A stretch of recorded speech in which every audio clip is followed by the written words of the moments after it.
Hi, I'm Alexander Cabana. I'm a comedian, and this is Wait. What? Balkan Edition. Where I talk about some insane Bulgarian news.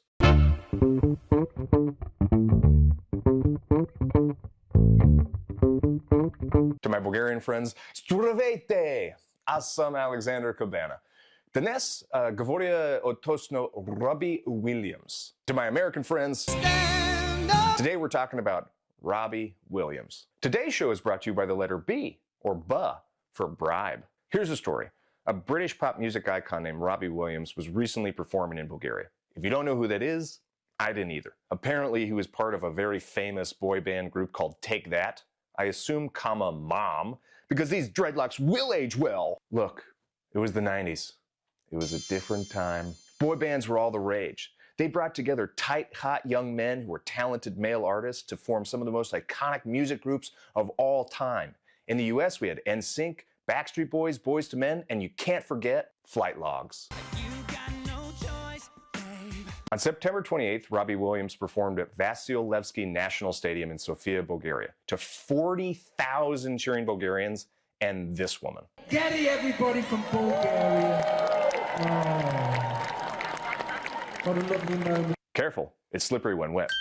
She closed her eyes when she hugged him? I don't even do that with my family. But that's just context. What matters is 5 of the 22 trucks that were bringing in equipment to Sofia were stopped at a checkpoint by the Bulgarian Automobile Administration. The Bulgarian officials informed the drivers that they thought their speedometers were malfunctioning, and because of that, they were going to fine them 750 euros. They didn't say the truck drivers were speeding, they said their speedometers were malfunctioning. That's like receiving a text message that says your bank account is locked, and then receiving another text message that this is an automated text, but a real person on the other side. And in the course of unlocking your account, you two have formed a bond. So they send you a photo and it's the most beautiful woman you've ever seen. You reluctantly send a photo back feeling butterflies for the first time in years. And she can't help it, but she's fallen in love with you and your indomitable charm and your sharp wit and your soft body. Now when you look at your plain Midwestern wife and your dumb kids, you feel nothing. So you decide to leave your whole family behind and move to Thailand because you expect to feel love for the first time in years. And when you get there, it's this guy wearing denim shorts who's asking for 750 euros in cash. Which reminds me, you have to give the Bulgarians credit because they still want to scam you face to face. The officer said to avoid the penalties, we'll take bribes.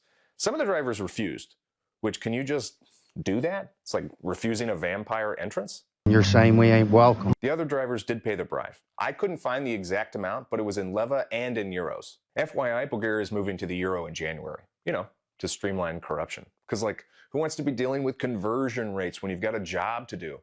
Which you need to get back to because you're busy taking bribes. However, some drivers lacked cash. Aw.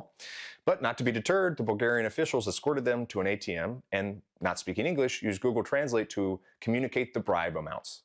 Did they learn English on Duolingo? You know, the aggressive language app that texts you at 2 a.m. in the morning? Hey, Duolingo, fuck you. Stop trying to get me to learn French, and also stop trying to get me to fuck that owl. The old Bulgarian proverb comes to mind. Ako ne korpiš, staroto novo няма da nosiš, which loosely translated means spending is quick, earning is slow. Which, given the bribes, should be updated to bankomata e napred sled това наляво. Аз не говоря английски. Няма проблем. Аз имам умен телефон. Чакай. Баба ми се обажда. Ео, бабо. Не, ти нямаш сметка за тях. Чао, бабо. Къде съм? Искам 300 евро. Не бе, не от тебе, бабо. Which translated means the ATM is straight and to the left. I don't speak English. That's not a problem. Oh, wait, my grandma is calling. Oh, grandma, you don't have a bank account with them. Where am I? I want 300 euros. Not from you, grandma. Transport Minister Grozin Karajov, seen here looking like he really hopes you don't check his internet history, commented that the Automobile Administration's employees are often pressured by their superiors to solicit bribes. And while some employees acted individually, there's no evidence of an organized criminal group. Obviously, it's not organized crime. They got 5 of the 22 trucks. You got a real nice place here. I hate to see 22% of it burned down. Dude, that explanation makes me feel so much better.